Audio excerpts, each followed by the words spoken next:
अस्सलाम वालेकुम नाजरीन, प्रोग्राम टैक्स प्रोग्राम के साथ मैं हूं अफजल यूबी। नाजरीन, टैक्स बार्स और टैक्स दहिंदगान का देरीना मुतालबा था कि सेल टैक्स की रिटर्न सिंगल होनी चाहिए। जो वो साल में 60 रिटर्न जमा करवाता है, सिर्फ एक रिटर्न उसको जमा करवानी पड़े। इस हवाले से 2-3 साल से काम जारी था, लेकिन इस दफ़ा 7 अप्रैल को FBR की तरफ से एक प्रेस रिलीज़ जारी की गई, जिसमें FBR और सूबाई अथार्टीज़ के दरमियान एक माहिदा तय पा गया है कि सेल टैक्स की रिटर्न सिंगल होगी। अगर ऐसा होता है तो किन मसाइल का सामना करना पड़ेगा, इस पर आज गुफ्तगू करने के लिए मेरे साथ मौजूद हैं मामून निसार साहब। आप माहिर टैक्स अमूर हैं और executive committee Lahore tax bar member भी रह चुके हैं। उनके साथ मौजूद हैं मोहम्मद तुराब गिलानी साहब, आप ऑडिट ऑफिसर हैं पंजाब रेवेन्यू अथॉरिटी में। और नाजरीन, मेरे साथ लाइन पर मौजूद होंगे मोहम्मद आकिल सरदार साहब, आप भी ऑडिट ऑफिसर हैं पंजाब रेवेन्यू अथॉरिटी में। नाजरीन, इससे पहले कि मैं अपनी गुफ्तगू को आगाज़ करूँ, टैक्स माहिरीन इस हवाले से क्या कहते हैं, उनकी राय जानते हैं। डिफेंस बजट टोटली जो रिलाई करता है फाइनेंसिंग बारविंग के ऊपर। ये तकलीफ से बात है कि हमें बारविंग करनी पड़ती है, हमें बैंक से लोन लेने पड़ते हैं हमारे डिफेंस को मेंटेन करने के लिए। तो अगर हमें कहीं ज़रूरत पड़ती है तो स्टेट बैंक उसमें इंडिपेंडेंट होगा इस ऑर्डर्स के तहत। तो ये जो नॉट एक्सेप्टेबल है, क्योंकि हम हर बार हमारी फाइनेंस डिवीजन के अगर डिसीजन लें कि हमें इस हालात कुछ भी हो सकती है ना, तो अगर हमें फाइनेंस की ज़रूरत पड़ती है डिफेंस के लिए, तो हमें जो फाइनेंस मिनिस्ट्री की इन्वॉल्वमेंट चाहिए होगी। दूसरा जो इसका सबसे बड़ा एस्पेक्ट है वो है इकोनॉमिक क्राइसिस। मुल्क जो डेवलपिंग कंट्रीज़ होती है उसके अंदर कभी भी इकोनॉमिक क्राइसिस आ सकते हैं। अब सबसे बड़ा इकोनॉमिक क्राइसिस जो हम फेस कर रहे हैं इस अभी कंट्री में कोविड-19 है। आपको पता है इंडस्ट्रीज डिस्टर्ब हो चुकी हैं, मेडिकल डिस्टर्ब हो चुका है, हमारे जो सर्विसेज सेक्टर है वो डिस्टर्ब हो चुका है कोविड की वजह से, आपकी पर्सनल अटेंशन डिस्टर्ब हो चुकी हैं। तो हम इकॉनमी को सबसे नीचे हम चले गए हैं। और सारी गवर्नमेंट्स जो है ना वो सारी पॉलिसीज़ को मेंटेन करें और चीज़ों को देखें। देखने के बाद ये हमने पास एक्सपीरियंस से सीख के हमें डिसीजंस बेटर करने चाहिए। लेकिन ये टोटल इंडिपेंडेंस जो है वो थोड़ी सी क्वेश्चनेबल मार्क है एज़ पर माय ओपिनियन, कि हमारे बहुत से डिसीजंस होते हैं जिसमें हमारी मिनिस्ट्री फाइनेंस एक नेशनल इकोनॉमिक काउंसिल की ज़रूरत होती है, तो जिनके डिसीजंस हमारे साथ मेंटेन करने पड़ते हैं। और हमारा जो है वो क्या कहते हैं, बहुत सी पॉलिसीज़ जो होती हैं वो हमारी पार्लियामेंट के अंदर बननी चाहिए, हमारे जो डिसीजंस करने चाहिए, तो हमारा इसकी इन्वॉल्वमेंट होनी चाहिए। अब टोटल इंडिपेंडेंस को तो मैं सपोर्ट नहीं करता, लेकिन जिसका जो इसका पॉजिटिव इम्पैक्ट है, जो मैंने अपना ऑर्डिनेंस पढ़ा है, मैंने उसको अंडरस्टैंड करने की कोशिश की, उसमें पॉलिसीज़ बनाई गई हैं गवर्नर्स की, जो वो डेट को एक्सटेंड किया गया है, उनका प्रोसीजर्स थोड़े से चेंज किए गए, तो ये खुश आइन बात है। देखिए, हमारे ऊपर प्रेशर तो है IMF का, हमारे ऊपर बोरोइंग फंडिंग का प्रेशर है, हम उससे डिनाई नहीं करते।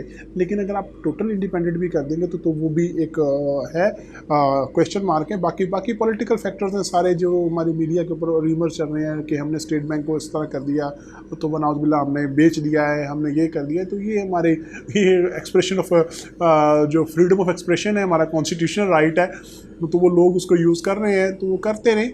लेकिन ये कि मैं उनको कहूँगा कि पहले इसको पढ़े भी और इसको ज़रा एनालिसिस करें, एनालिटिकल इकोनॉमिकल जो इसके एस्पेक्ट्स को देखा जाए, ना कि हमें इसकी पॉलिटिकल एस्पेक्ट्स को देखा जाए। जी नाजरीन, आपने रिपोर्ट देखी। सबसे पहले मैं आकिल सरदार साहब से बात करूंगा, जो कि मेरे साथ इस वक्त लाइन पर मौजूद हैं। आकिल साहब, ये बताइएगा, सेल टैक्स की जो रिटर्न है वाकई सिंगल डिजिट होने जा रही है? वफाक और सूबाई अथॉरिटीज़ इस पर मुतफिक हैं, ये एक ही रिटर्न पे गुजारा किया जाएगा? आप क्या समझते हैं? ऑन प्रिंसिपल सूबे और वफाक इस बात पे एग्री हो चुके हैं कि सिंगल रिटर्न होनी चाहिए। इस की अहमियत और ज़रूरत से किसी को भी इनकार नहीं है। तो इसमें जो सबसे बड़ी पेशरफ्त है वो सूबे बैठ के आपस में एग्री हो चुके हैं वफाक के साथ मिलके कि हमने सिंगल रिटर्न लेके आनी है। तो वो जल्द या बदेर वो रिटर्न आनी ही आनी है। तो इस जो आपका पहला क्वेश्चन है, इसमें मैं आपको यकीन दिलाता चलूँ कि बहुत जल्द हम सारे बैठ के आपस में इसका जो प्रोसीजर है उसको हम डॉट डाउन कर रहे हैं, और बहुत जल्द जो सिंगल रिटर्न है उस पर सारे एग्री हो जाएंगे। मामून निसार साहब, आप क्या समझते हैं? जिस तरह FBR ने एक प्रेस रिलीज जारी की है, सेल टैक्स के रिटर्न को एक कर दिया गया है। अब FBR में और सूबाई अथॉरिटीज़ में, SRB हो या पंजाब रेवेन्यू अथॉरिटी हो, KP की हो, बलूचिस्तान हो, एक ही रिटर्न सेल टैक्स की जाएगी। आप मुतफिक हैं? मैं जी बिल्कुल मुतफिक हूँ। ये हमारा बड़ा पुराना एक डिमांड रही है, मगर इसकी इम्प्लीमेंटेशन के ऊपर बड़े सवालिया निशान है, जो कि मेरा ख्याल है हम इधर बैठ के डिस्कस भी करेंगे। जी जी। बज़ाहिर तो समझ नहीं आता कि कैसे होगा और किस तरह किया जाएगा और इसका लाएअमल कितनी देर में ये पूरा किया जाएगा, मगर एक पॉजिटिव चीज़ है। बार्स की भी डिमांड थी, टैक्स पेयर्स की भी डिमांड थी, और नॉर्मल जो शख्स जो काफ़ी देर से परेशान था इनपुट के एडजस्टमेंट के इश्यूज़ के मुताबिक, वो भी काफ़ी देर से यही चीज़ डिमांड कर रहा था कि जी कॉम्प्लिकेशन बढ़ रही है, फाइलिंग बढ़ रही है, एंड रिज़ल्ट कम हो रहा है, काइंडली इसको यूनिफाई कर दिया जाए। ठीक है। और जिसके ऊपर काफ़ी देर से हमने देखा कि रिकन्सिलेशन कमेटीज़ बनी, फिर इस पर बातचीत, प्रेस रिलीज़ होती रही, और फाइनली 7 अप्रैल को ये प्रेस रिलीज़ आया है, तो देखते हैं कैसा है। ऑल इन ऑल होना चाहिए। तो राब साहब, मामून सार साहब ने जिस तरह इशारा दिया, एक अच्छी काविश है। आकिल साहब यही फरमा रहे थे ये होगी। हुकूमत की एक अच्छी काविश है, टैक्स पेयर को रिलीफ मिले, और मिलना भी चाहिए, उसका हक भी है। लेकिन अगर वो सिंगल एक रिटर्न जमा करवाता है, उसके लिए क्या फिर दायरेकार होगा, किस तरह वो एक टैक्स पेयर किस तरह मैनेज करेगा सबको एक रिटर्न में? देखिए, ये अभी एक इम्प्लीमेंटेशन फेज़ चूँकि नहीं है, तो अभी इतना क्लैरिटी से मैं नहीं कह सकता, लेकिन एक आइडिया है जो कि मैंने अपनी रिसर्च भी थोड़ी सी की है। जी जी। कि मैं यूएस का एक देख रहा था टैक्स अथॉरिटीज़ का, कि वहाँ भी स्टेट्स का टैक्स जो वैट है वो स्टेट्स अपना अपना टैक्स कलेक्ट करती हैं। ठीक है। तो अब वहाँ पे एक बॉडी उन्होंने क्रिएट की, वो स्ट्रीमलाइन सेल्स टैक्स ग्रुप के नाम से कुछ इस तरह से ना उन्होंने एक सेपरेट एंटिटी एक क्रिएट कर ली है। जैसे हमारे भी यहाँ पे पाकिस्तान रेवेन्यू अथॉरिटीज़ के नाम से एक बात चली थी कि सारी को कंसोलिडेट करके प्रोविंशियल टैक्स अथॉरिटीज़ को कंसोलिडेट करके नेशनल टैक्स काउंसिल भी बनाया गया था इनका आपस में। हाँ जी। तो ये सॉर्ट ऑफ एक आइडिया, अब दो तरीके हो सकते हैं कि एक सिर्फ एक वेब पोर्टल बना दिया जाए। ठीक है। वो एक लीगल एंटिटी ना हो, सिर्फ एक वेब पोर्टल हो प्रॉल के थ्रू या किसी भी थ्रू, क्योंकि अभी भी प्रॉल ही डील कर रहा है इसे। और एक टैक्स पेयर अपनी जो है रिटर्न्स जो है वो हर सूबे की उसमें विद वन यूज़र आईडी वो सबमिट कर सके। ठीक है। दूसरा है कि एक टैक्स अथॉरिटी या टैक्स अथॉरिटी नहीं, एक गवर्निंग बॉडी बना दी जाए जिसको जो प्रोविंशियल टैक्स अथॉरिटीज़ हैं वो जवाब दें हों, जैसा कि यूएस में अभी चल रहा है, ये सिस्टम चल रहा है। तो उसमें अब एक एग्रीमेंट साइन होगा उस गवर्निंग बॉडी का प्रोविंशियल सेल्स टैक्स अथॉरिटी के साथ कि जो भी आपने जो है रेट्स जो है अपने सर्विसेज के जो हैं वो स्ट्रीमलाइन करने हैं अपने, जो आपस में एक म्यूचुअल एग्रीमेंट के थ्रू। रेट्स के अलावा अपने रूल्स जो हैं, क्योंकि ज़्यादा एक्ट में तो इतने डिफरेंसेस अभी भी नहीं है, रूल्स में बेसिकली जाके, क्योंकि इम्प्लीमेंटेशन पे जाके ज़्यादा डिफरेंसेस आते हैं। तो एक ये आइडिया है, एक ये वे है जो मैंने अभी देखा कि दुनिया में जो इम्प्लीमेंटेड है। ठीक है। इस तरह से किया जा सकता है। तो आप साहब, अगर एक रिटर्न जमा करवाता है, एसआरबी का रेट मुख्तलिफ है, सिंध में उसमें केपीके में मुख्तलिफ है, सिंध बलूचिस्तान में मुख्तलिफ है, पंजाब रेवेन्यू अथॉरिटीज़ के टैक्स रेट मुख्तलिफ हैं, तो वो उसमें फिर क्या मुश्किलात होंगी वो उस टैक्स पेयर को, वो किस तरह करेगा? देखें, अब मैंने अभी यही बात की है कि या तो अब जब आपने सिंगल रिटर्न करनी है तो आपको रेट पे भी एक जैसे करने होंगे। एक जैसे ना करें, लेकिन म्यूचुअल एग्रीमेंट आपका ज़रूरी है। ठीक है। तो टैक्स पेयर को एटलीस्ट क्लैरिटी मिलनी चाहिए कि मेरा ये रेट, या वो इफ़ेक्टिव रेट हम उसे कह सकते हैं कि मैंने ये रेट, इसमें अब वो कह सकते हैं कि आपको उसको नॉलेज की कॉस्ट कम पड़ जाएगी टैक्स लॉज की, उसको सिर्फ अपनी प्रोविंसेस या उस अथॉरिटी जो एक गवर्निंग बॉडी मैंने जिक्र किया कि उसके रिलेटेड ही उसे जो लॉ की थोड़ी बहुत नॉलेज है वो चाहिए होती। अभी तो ऐसे है ना कि जैसे एक टेलीकॉम कंपनी है, पूरे पाकिस्तान में वो सर्विसेज दे रही है। ठीक है। तो अब अगर एक हेड ऑफिस में कोई जो टैक्स मैनेजर उनका बैठा है, उसको अब हर लॉ की, हर अथॉरिटी के लॉ की उसको जो है वो नो हाउ चाहिए। ठीक है। अब ये एक कॉस्ट इसकी भी कम हो जाएगी, नॉलेज कॉस्ट जिसे हम कह सकते हैं। जी जी। तो इस तरह से एक म्यूचुअल एग्रीमेंट होना चाहिए तमाम टैक्स अथॉरिटीज़ के दरमियान, तभी ये फ्रूटफुल इसका नतीजा जिस तरह एक रिटर्न हर बंदा हर मंथली अपने एक जमा करवाता है, वो एक उसको वकील को भी पैसे देता है, फीस देता है। सिंध में जमा करवाता है तो वहाँ भी अलहदा पैसे देता है, केपीके में जमा करवाता है तो वहाँ का अलहदा फीस अपनी अदा करता है। वो उसकी फ़ीसें भी ख़त्म हो जाएंगी, लेकिन असल जो इशूज़ हैं टैक्स पेयर के लिए, जब इनपुट के मसाइल होंगे तो वो किस तरह हल होंगे? जब वो इनपुट क्लेम करेगा सूबाई अथॉरिटीज़ से करेगा या वफाक से करेगा? अब ये देखें ना, मैं यही एक जो मैंने स्टार्ट में एक आइडिया दिया उसी के इर्द गिर्द मेरी डिस्कशन घूमेगी। जी जी। वो इस तरह है कि अब फेस जो है वो एक गवर्निंग बॉडी कह सकते हैं जिसे मैंने कहा, फेस वो हो जाएगा। अब टैक्स पेयर का और उस अथॉरिटी का आपस में मामला है। ठीक है। वो कंप्लेंट्स भी इवन करेगा तो उसी के थ्रू करेगा। ठीक है। जो अपनी अपील्स करेगा। आप समझते हैं थोड़ा सा भी हो जाएगा, अगर ये हो जाता है एक एनटीएन, एक बंदा सीएनआईसी को एक हुकूमत ने डिक्लेयर किया ये एनटीएन होल्डर है, जो सीएनआईसी जिसका बना हुआ है, एक ही एनटीएन पे सेल टैक्स भी वो सर पूरा पाकिस्तान में रजिस्टर हो सकता है, एक ही पूरा पाकिस्तान में एक रिटर्न जमा करवा सकता है, मुमकिन है? जी बिल्कुल मुमकिन है, ऐसा दुनिया में हो रहा है। तो अगर मुमकिन ना होता तो ये एमओयू ही ना साइन होता। मुल्क है जो भारत, उसमें भी मैंने सुना है एक ही एनटीएन है, लोगों के पास वो कहीं भी अपना बिजनेस कर सकता है, कहीं भी टैक्स अदा कर सकता है। जी जी जाना तो हुकूमती खजाने में, लेकिन हमारा अलमिया तो यहाँ मुख्तलिफ है ना। सिंध कहता है मेरा अपना है, पंजाब कहता है मेरा अपना है, दूसरा कहता है मेरा अपना है, उसके वहाँ 5% रेट है तो ये पंजाब में 16% है, पंजाब में जिसका 5% है वो सिंध में 16% है। ये भी तो मसाइल है ना उनके लिए। अब देखें जैसे यूरोपियन यूनियन है, अब वो एक एज अ कंट्री ऑपरेट करते हैं सारे, उसमें है तो डिफरेंट अलग-अलग इंडिविजुअल कंट्रीज़ हैं, लेकिन वो एज अ कंट्री, अब उनके टैक्स के मसाइल भी इसी तरह ही हैं जैसे सूबों के टैक्स के मसाइल हैं। ठीक है, जिस तरह वो ऑपरेट करते हैं वो एज इट इज़, हमें कोई नया यहाँ पे प्रोसीजर इम्प्लीमेंट नहीं करना या नया कार्व आउट नहीं करना मेथड, हमने उन्हीं को आईटी में थोड़ा सा हम बहुत पीछे हैं, हमारा आईटी सिस्टम बहुत पीछे है। जी जी पंजाब रेवेन्यू अथॉरिटी का वो प्राल का चल रहा है, एफबीआर को हमने देखा है जब आखिरी दिनों में रिटर्न आती है तो उनका सिस्टम बैठ जाता है, क्योंकि आईटी में आज तक हम वो तरक्की नहीं कर सके जितना दौर तरक्की कर गया है। हालांकि देखा जाए तो जो सॉफ्टवेयर प्राल और जो पाकिस्तान में यूज़ हो रहा है ये तरक्की याफ्ता ममालिक का है, अमेरिका में इस्तेमाल हो रहा है, जी। लेकिन हमारा वो सिस्टम नहीं है। बार बार बैठ जाता है, सहूलत देने के बजाय परेशानी को अलमिया बनता है। एमनेस्टी पीछे एक आई थी, आज तक लोग उसमें 12-13 हज़ार लोग आज तक रो रहे हैं जो एक्सेप्ट नहीं हुई, क्योंकि वो सिस्टम बैठ गया था, उनकी रिटर्न फाइल नहीं हो सकी। मामून साहब, तो साहब ने बड़ी अच्छी बात की, हो सकता है मुमकिन है जो इनपुट के मसाइल होंगे और टैक्स रेट के मसाइल होंगे, आप उनको किस तरह देख रहे हैं, लेकिन ब्रेक से बाद आपसे जवाब लेता हूँ। नाज़रीन, छोटा सा कमर्शियल ब्रेक, हमारे साथ रहिएगा।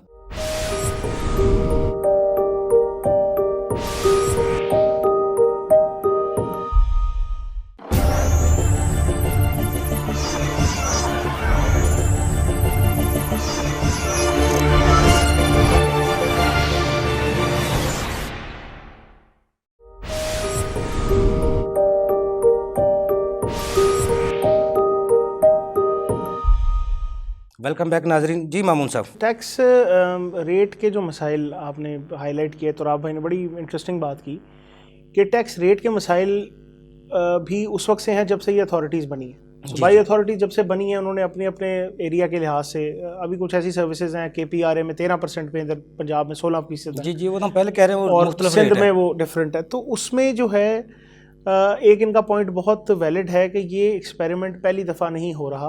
पाकिस्तान कोई डिफरेंट किस्म की चीज़ नहीं कर रहा, डिफरेंट है स्टेट्स का बहुत अच्छी एग्जांपल है, मगर मसला ये है कि वो कमिटमेंट कहाँ से लेके आए कि हमने कोई चीज़ करनी है। जी बिल्कुल बात सही है कि एक सिस्टम बना दिया जाए जिसमें यूनिफॉर्मिटी पे काम हो, कहीं पे कोई रेट है तो फिर दूसरी जगह पे रेप्लिकेट किया जाए वही रेट। रेवेन्यू तो आपने ही रखना है, ठीक है। बेसिकली लड़ाई जो है वो तो रेवेन्यू के अमाउंट के ऊपर है, ठीक है। तो वो रेवेन्यू की अमाउंट तो आपकी पॉकेट में जा रही है, तो आप रेट को ऊपर नीचे करके क्या फ़ायदा हासिल कर रहे हैं अगर दूसरे सूबे में वो रेट कम है या ज़्यादा है। जी जी, तो बेहतर है कि आप यूनिफॉर्म रहें। इसके ऊपर प्रैक्टिकली अगर बात की जाए यूबी साहब, तो 2012 से हम यही देख रहे हैं कि बातें और बातें और बातें। जी जी, आज इसके जो हैं वो 8-9 साल हो चुके हैं कि अब जाके एक MOU साइन हुआ है FBR का, जी जी, सूबाई अथॉरिटीज़ के साथ। जी जी, तो ये मेरा ख्याल है कि उस मंजिल की तरफ पहला कदम भी नहीं मैं कहूँगा, पहली निगाह कहूँगा, ठीक है। क्योंकि अभी तो हम बहुत दूर है जो हम अचीव करना चाह रहे हैं। जो रूल्स बनेंगे, वो जो टारगेट सेट होंगे वो टारगेट सेट होने हैं। क्या पोर्टल एक होगा, क्या पोर्टल अलग होगा, क्या FBR का पोर्टल IRIS इस्तेमाल होगा, जी जी, क्या PRA का पोर्टल। जी जी, मसाला होंगे। मसला ये है कि जिनके ज़्यादा यूज़र्स हैं उनके पोर्टल की फैसिलिटीज़ को बेहतरी तरीके से देखना चाहिए। KPRA के कम होंगे लोग, अब सिंध रेवेन्यू का डिफरेंट है। दो उसने FBR ने उसकी डेफिनेशन जो सर्विसेज की है वो रेस्टोरेंट पे खाने की, PRA भी वसूल कर रहा है, FBR कह रहा है वो सर्विस में आती नहीं है, गुड्स में आती हैं। लेकिन अभी तो उनके अपने भी जाती मसाइल है ना, टैक्स जो नेशनल टैक्स काउंसिल है उसको रिजॉल्व करने की कोशिश करती है, लेकिन अभी तो आपके बात है जब मुआहदा हुआ है, जब ये इम्प्लीमेंट होगा इसका असल रिजल्ट तो तब आएंगे। बिल्कुल। तो अगर मामून साहब हो गया, समझो मान लिया, ये तो टैक्स पेयर के लिए सहूलत है, ठीक है, तो इनपुट जो है वो आप समझते हैं इनको वफाक भी ख़त्म कर दे और सूबाई अथॉरिटीज़ भी ख़त्म कर दे, शोर ही ख़त्म हो जाए, इनपुट का जो रिफंड्स मांगने का रेट ही कम हो जाए, मुमकिन है इस तरह? सर ये देखिए, ये एक बहुत बड़ी लंबी डिबेट है कि क्या रेट कम कर दिया जाए, इनपुट को डिसअलाउ कर दिया जाए, सिर्फ और सिर्फ एक ही टैक्स रख दिया जाए, सिंगल यूनिट पे चला जाए। ये एक लंबी डिबेट है, मगर मैं ये कहता हूँ कि ये डिबेट उस वक्त से चल पड़ेगी कि जो डिमांड शुरू हो जाएगी, अगर तो ये इम्प्लीमेंटेशन स्टेज पे जाता है कि जो हमने टैक्स दे दिया या 2012 से 13 से 14 से हम देते आ रहे हैं, वो तो खत्म हो जाएगा ना मामला, अब तो मगर सर ये एक लॉ पॉइंट बनेगा जी जी कि इनपुट तो अलाउड था, जी जी, आपस में रिकंसिलेशन की वजह से वो हमें अलाउ नहीं कर रहा था। हर साल तो रिटर्न रिवाइज होती है, हर साल रिटर्न आती है, मगर सर वो अलाउ नहीं करता ना, प्रोविंशियल का इनपुट एफपीआर नहीं अलाउ कर रहा, एफपीआर का इनपुट ये नहीं अलाउ करते। अगर ये अब मसाइल हल मर्ज होते हैं तो फिर ये भी एक बहुत बड़ा सवालिया निशान है, क्या कब से ये शुरू होगा? जी जी, तो पुराने इनपुट टैक्सेस एडजस्टमेंट शुरू हो जाएंगे, फिर उसके अंदर रेट्स शुरू हो जाएंगी, फिर कानून को क्वेश्चन करना शुरू हो जाएंगे। तो ये अभी मैं वही बता रहा हूँ कि ये निगाह है, मंजिल की तरफ की निगाह है, पहली निगाह है जो हमने मंजिल पर डाली है। अभी तो इसके अंदर स्टेप्स तय होने हैं, इसके रूल सेट होने हैं, क्या ये वो सिस्टम चलेगा, क्या ये कोलैप्स हो जाएगा, क्या ये 6 महीने के बाद इसकी डिस्कशन ख़त्म हो जाएगी। मगर मैं तो ये ऐसा तो नहीं है जाते जाते एक चेयरमैन आया तो चला गया, जाते जाते वो वादा कर गया, कोई जाते ये बड़ा अच्छा काम कर गया, इम्प्लीमेंट अगले साल देखा जाएगा, होता रहेगा। ये शाबाश लेने के लिए लोग करते हैं, बिल्कुल करते हैं, मगर ये कि तो साहब आप क्या समझते हैं? सर मैं तो अगर इनपुट खत्म हो जाए, रेट टैक्स के रेट एक जैसे हो जाए सबके, तो फिर तो रिटर्न सिंगल में मसला तो नहीं होगा कोई भी सर, किसी के लिए मसला नहीं होगा। जी जी, देखें अभी भी इवन अब इफेक्टिवली जो है वो अगर रिड्यूस रेट फॉर एग्जांपल 5% अब करते हैं तो इफेक्टिवली अभी भी आप 5% या उसके अराउंड अबाउट 6 या 7% दे रहे हैं, ठीक है। वो वेरी करता रहता है tax period to tax period. वो इस तरह से है कि आप आउटपुट टैक्स जितना पे कर रहे हैं उसमें से इनपुट टैक्स भी तो माइनस कर रहे हैं, ठीक है, क्लेम कर रहे हैं आप, इफेक्टिवली अभी भी आपका उतना बन जाता है, ठीक है। अब कोई भी ऐसा नहीं है कि जो बिल्कुल ही 0% टैक्स पे कर रहा हो, ठीक है, इन सम सिनेरियोज तो पॉसिबल है। तो अब जैसे ये बात है, ये अथॉरिटी या ये पोर्टल बन ही तब सकता है जब सारी टैक्स अथॉरिटीज़ का आपस में कंसेंसस हो, रेट्स पे भी, इनपुट्स पे भी, रिफंड्स पे भी। ये सारे मसाल, ये देखें ना, ये 2 फोल्ड इसके बेनिफिट्स भी हैं और इसकी 2 फोल्ड इसकी कॉस्ट भी हैं। इन्फोर्समेंट की भी कॉस्ट अलग है और टैक्स पेयर की भी कॉस्ट अलग है। ये इन सारे मैटर्स को देख के ही फिर ये फैसला किया जा सकता है जी। और तुराब साहब दूसरा ये, जब सेल टैक्स की रिटर्न जमा करवाते हैं, जिस तरह एफबीआर अभी तक कुछ चीज़ों पे इख्तलाफ आते हैं सूबाई अथॉरिटीज़ से, अगर ये फिर दोबारा इश्यूज़ आ जाते हैं तो फिर आप क्या समझते हैं जो नेशनल टैक्स काउंसिल है जो सूबाई अथॉरिटीज़ और वफाक के दरमियान मुफाहमती काम कर रहा है, ये इसका किरदार फिर क्या रह जाएगा? देखें ये वही जो मैंने गवर्निंग बॉडी की बात की थी ना, अब एक को आप नेशनल टैक्स काउंसिल बनाई तो जी वही उसी को मैं कह रहा हूँ ना, अब उसका रोल अभी भी बड़ा इंपॉर्टेंट है अगर आपने एक सिंगल रिटर्न लेके आनी है, क्योंकि एक जो सालिसी का किरदार वो आप मान लिया। दूसरा, अगर एफबीआर में बंदा रजिस्टर्ड है, पीआरए में नहीं है जी, उसका क्या हल होगा? रजिस्ट्रेशन एक होगी? जी सिंगल। देखें अब ये इन्फोर्समेंट के जो मैं इश्यूज़ की बात कर रहा था उसमें सबसे बात पहले ये है, क्योंकि आसानी आपने पैदा करनी है जी, तो रजिस्ट्रेशन एक करनी पड़ेगी। जी देखें ना, अब एक बैंक में आपका अकाउंट है, फॉर एग्जांपल किसी भी बैंक में आपका अकाउंट है, तो आप पूरे पाकिस्तान में यहाँ बैठे, मैं लाहौर में बैठे जो ट्रांजैक्शन कर सकता हूँ, अपने अकाउंट से ट्रांसफ़र कर सकता हूँ, लेकिन मेरे अकाउंट तो मैंने यहाँ पे लाहौर के किसी बैंक से बनाया हो, एक जगह पे। अब ये आसानी है ना, अब ये प्राइवेट सेक्टर ने अगर कर दिया तो गवर्नमेंट सेक्टर भी ये इनिशिएटिव लेगा, तभी आसानी पैदा होगी। अगर आप रजिस्ट्रेशन जो है वो सारे सूबों के अलग-अलग कर देंगे, लेकिन ये रिटर्न आपने अलग फाइल करनी है तो फिर उसका फ़ायदा नहीं है। आप मतलब पूरा काम करें ना, कंप्लीट प्रोसेस ये होगा, एक इसकी रजिस्ट्रेशन भी एक होगी, जो आइडियली सेल टैक्स की रिटर्न भी एक होगी, आइडियली ये होना चाहिए। अब होगा क्या, क्योंकि अभी इसकी डिटेल्स ना मुझे पता है ना आपको इसका आइडिया होगा। वैसे पंजाब रेवेन्यू अथॉरिटी ने पिछले कोरोना जब आया था 20 से 25 सर्विसेज पे टैक्स रेट कम कर दिए थे जी वो जो अथॉरिटीज ने नहीं किए थे। जी अब फिर इस बजट में आने अपकमिंग जो बजट है, मैंने सुना है पंजाब रेवेन्यू अथॉरिटी दूसरी सर्विसेज पे भी टैक्स रेट्स कम कर रही है। तो जब टैक्स रेट्स कम होते हैं फिर भी वो टारगेट में असरात भी होते हैं, रिटर्न में कोई मसाइल बनेंगे? सर देखें, जब टैक्स रेट्स कम, जिस तरह मामून साहब कह रहे थे वो जब इनपुट का मसाइल होंगे तो पीछे रिवाइज हो गए तो वो मसाइल खड़े होंगे। देखें वो जो इन्होंने बात की, जहाँ तक मेरी अंडरस्टैंडिंग है कि लॉ जब भी इम्प्लीमेंट होता है वो प्रॉस्पेक्टिव इफेक्ट्स ही होते हैं, उसके पीछे तो जो हो गया वो हो गया, ये मेरी अंडरस्टैंडिंग है। ऑब्वियसली इस पर बहस की जा सकती है।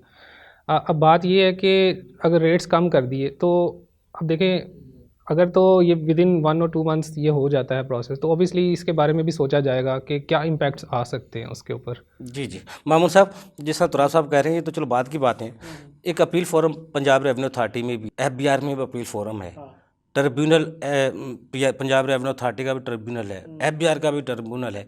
अगर वो सेल टैक्स का कोई मसाइल आते हैं तो फिर ट्रिब्यूनल कौन सा यूज़ होगा, आप क्या समझते हैं? अच्छा, मैं पहले वो रेट्रोस्पेक्टिव और प्रोस्पेक्टिव का मैं जवाब दूँ तुराब भाई का। ये बात बिल्कुल वैलिड है कि रेट्रोस्पेक्टिव इफेक्ट नहीं होता, प्रोस्पेक्टिव इफेक्ट होता है जब से कानून बना उससे आगे लागू। मगर मसला यहाँ पर ये है कि ये काफ़ी देर से डिमांड रही थी टैक्स पेयर की कि हम जो इनपुट क्लेम करते हैं वो हमें अलाउ नहीं किया जाता प्रोविंशियल का फेडरल में और फेडरल का प्रोविंशियल में। वो आज भी चेयरमैन FBR को खत लिखा गया। हाँ, वो एक्चुअली लीगल मैटर इसलिए नहीं है कि ये कानून में तो अलाउड है as a provision of the law, मगर चूंकि यूनिफिकेशन नहीं हुई थी तो वो रुक गया था मामला।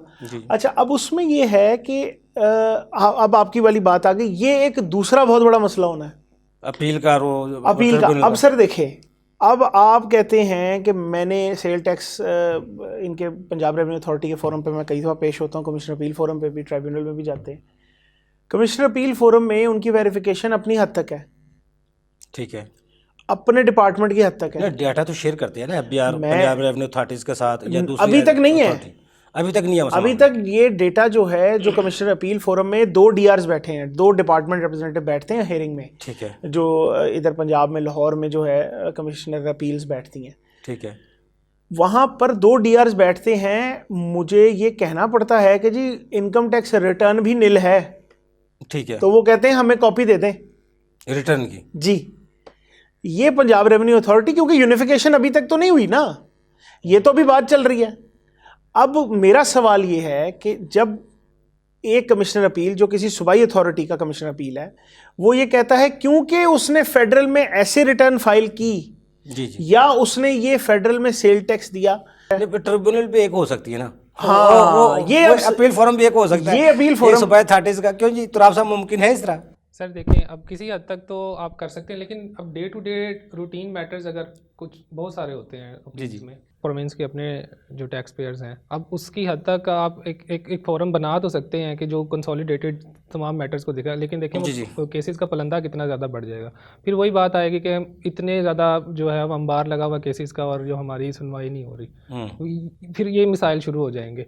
तो इसलिए अपील फोरम्स तो मेरे ख्याल से जो स्टेट्स या प्रोविंसेस के जो है वो जब रिटर्न एक होगी तो ज़ाहिर बात है इनको फिर वो एक ही तो देखिए लॉ एक हो जाएगा, लॉ एक हो जाएंगे, उसके थ्रू वो प्रोसेस एक हो जाएगा। आकिल सरदार से भी हम पूछ लेते हैं, वो इस हवाले से क्या कहते हैं। आकिल सरदार साहब, ये बताइएगा कि जो अगर ये सेल टैक्स की रिटर्न एक ही होगी तो जो अपील का फोरम है, ट्रिब्यूनल का फोरम है, वो किस तरह मसाइल को हल करेगा? किस तरह एक ही ट्रिब्यूनल करेगा, वफाक का या सूबाई का? आप क्या समझते हैं? जो इनपुट की एडजस्टमेंट है उसमें कोई इशू नहीं है, ठीक है, वो जैसे पहले भी हो रही है। मिसाल के तौर पे एक टेलीकॉम सेक्टर है, वो सारे पाकिस्तान के अंदर सर्विसेज प्रोवाइड कर रहा है, तो जो इनपुट है वो उसकी एडजस्टमेंट ले रहा है, मतलब इंटर प्रोविंशियल इनपुट एडजस्टमेंट्स हो रही हैं। ऐसे ही वफाक के जो इनपुट हैं वो भी एडजस्ट हो रहे हैं, तो वो इतना बड़ा इशू नहीं है। कुछ प्रॉब्लम्स आएंगे एपलेट फोरम्स के हवाले से, कमिश्नर अपील और एपलेट ट्रिब्यूनल के हवाले से इसके ऊपर डिस्कशन हो रही है। सारे सूबे आपस में बैठ के इस मसले का हल निकाल लेंगे।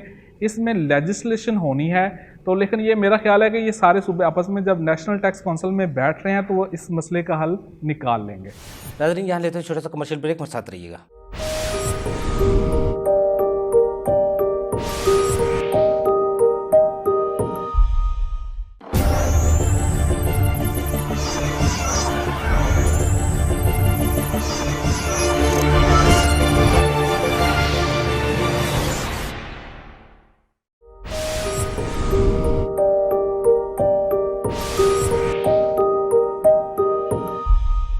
वेलकम बैक नाजरीन।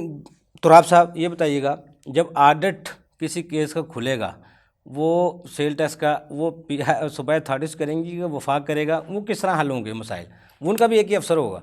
जी, अब ये देखें, क्योंकि ये आप तब की बात कर रहे हैं जब ये सब कुछ हो चुका होगा, ठीक है, तब ये शायद PRA का नाम PRA ना रहे, SRB का SRB ना रहे, एक कंसोलिडेटेड एक हम कोई नाम ले रहे हो, ठीक है, तब वो ऑफिसर या ऑडिट ऑफिसर वो उस अथॉरिटी का या उस लॉ के तहत वो, क्योंकि प्रोसीजर सेम हो जाएंगे, रूल्स सेम हो जाएंगे सबके, तो उसी के तहत जो है वो ऑडिट, लेकिन एफबीआर तो अभी तक ऑडिट उनके तो अब हर साल चलते हैं। पीआरए ने तो अभी तक सुबह अथॉरिटीज ने तो ऑडिट का पर काम नहीं शुरू किया। रूल्स बन गया लेकिन अभी उस पर काम नहीं शुरू हुआ, तो फिर किस तरह होंगे ऑडिट, किस तरह फिर वो एफबीआर करेगा, इख्तियारात उसी को दिए जाएंगे। नहीं देखें, अब जैसे आप कह रहे हैं रूल्स बन चुके हैं, तो इन्हीं रूल्स के तहत ही होगा, या इससे मिलते जुलते कुछ थोड़ा से माइन्यूट चेंजेस करके जो। पंजाब रेवेन्यू अथॉरिटी क्या बेहतरी ला रही है टैक्स पेयर के लिए वैसे? सर, पंजाब रेवेन्यू अथॉरिटी, एक तो ये जो MOU साइन हुआ है, इसमें यही बड़ा इनिशिएटिव है कि सारे सूबे मिलके, इसमें पंजाब रेवेन्यू अथॉरिटी का भी अपना कंट्रीब्यूशन है। इसके अलावा जो है वो स्ट्रीमलाइन कर रही है प्रोसेसेस को सारे। जी जी।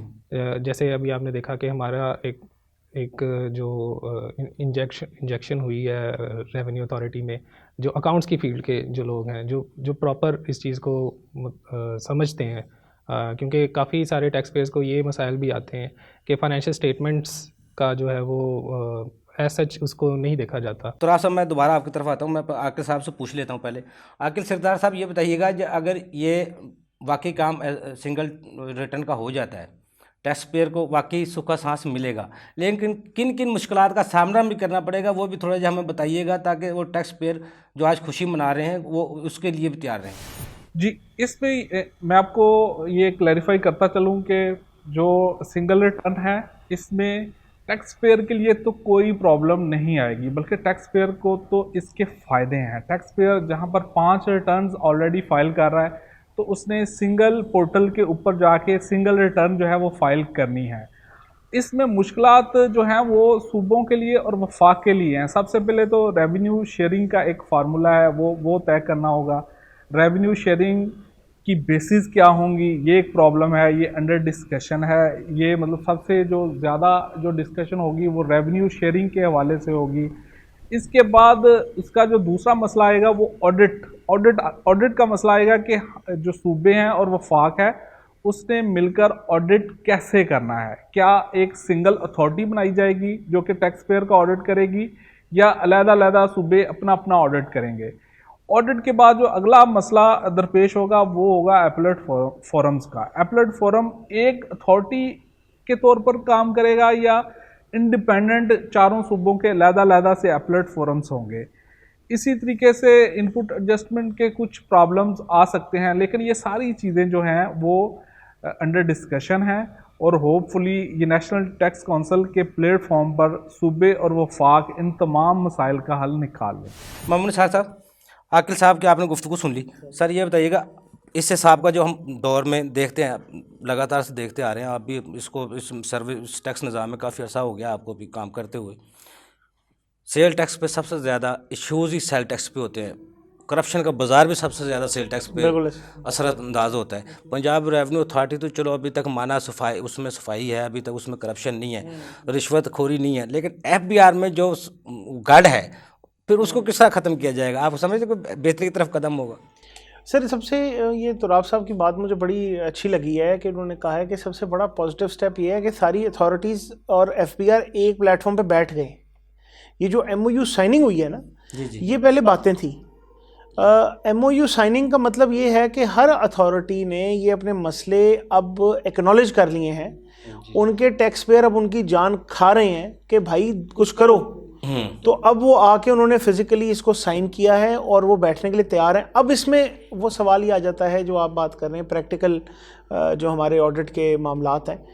जो पंजाब रेवेन्यू अथॉरिटी का ऑडिट का तरीका है वो ये अपना भाई को जो है वो थोड़ा सा, तो सेल टैक्स का ऑडिट तो FBR का इनकम टैक्स का ऑफिसर भी नहीं कर सकता, सेल टैक्स का वो रिपोर्ट नहीं बना सकता एग्जैक्टली। मगर तो मैं ये तुराब साहब की मैं बात से से मैंने थोड़ा सा अखज़ ये किया कि जो ऑडिट प्रोसीडिंग्स हैं, मुझे आए हैं नोटिसेस इसके पंजाब रेवेन्यू, मगर मुझे उसका जो तरीका है, चूंकि उनको गाइडलाइन है कि मैटर को कंक्लूड करें, ठीक है, और FBR को गाइडलाइन कुछ और है।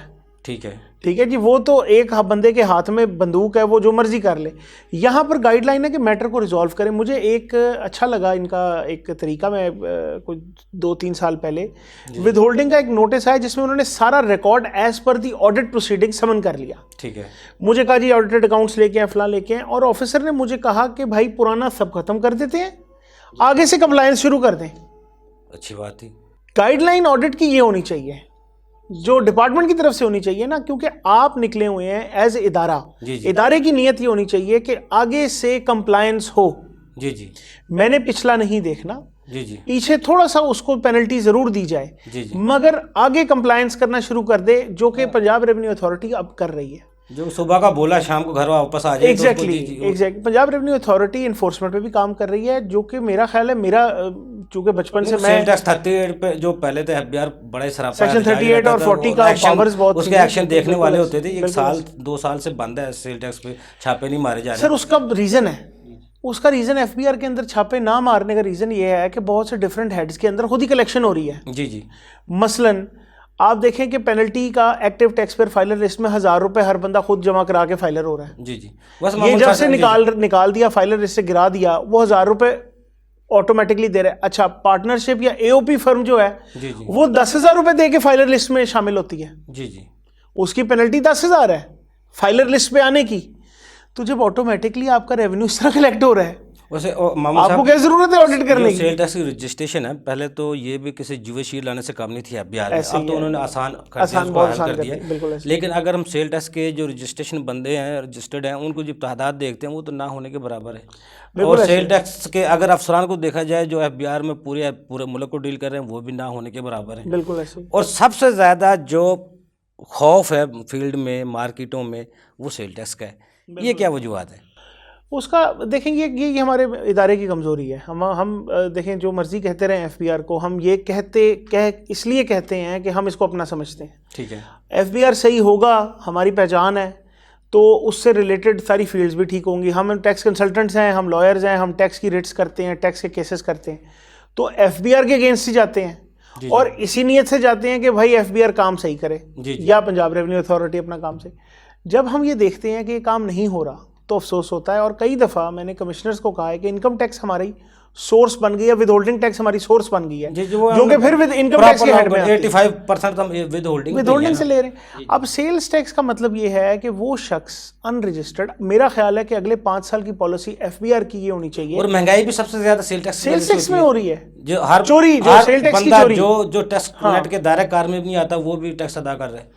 चोरी एक्चुअली वो सेल्स टैक्स की ज़्यादा है, इनकम टैक्स की तो चोरी की बात है, उससे खर्चे भी हैं, वो आपने सारा निकालना है। अब वो जो ऑडिट ना होने की रीज़न है क्योंकि जो ऑडिट रोके गए थे वो शब्बर जैदी साहब के दौर में रोके गए थे, उसके बाद से 2 से 3 चेयरमैन, शायद में तीसरे चेयरमैन है जो चेंज, आसम साहब अब नए चेयरमैन आए हैं, उनको हम मुबारकबाद देते हैं क्योंकि वो एफबीआर के डिपार्टमेंट से हैं। और हमारे टैक्स बार का देरीना मुतालबा भी था कि डिपार्टमेंट से चेयरमैन आना चाहिए, जो इन मामलात को, मुश्किलात को, तजुर्बात को, मुशाहदात को जानता है, वही टैक्स निज़ाम में बेहतरी ला सकता है।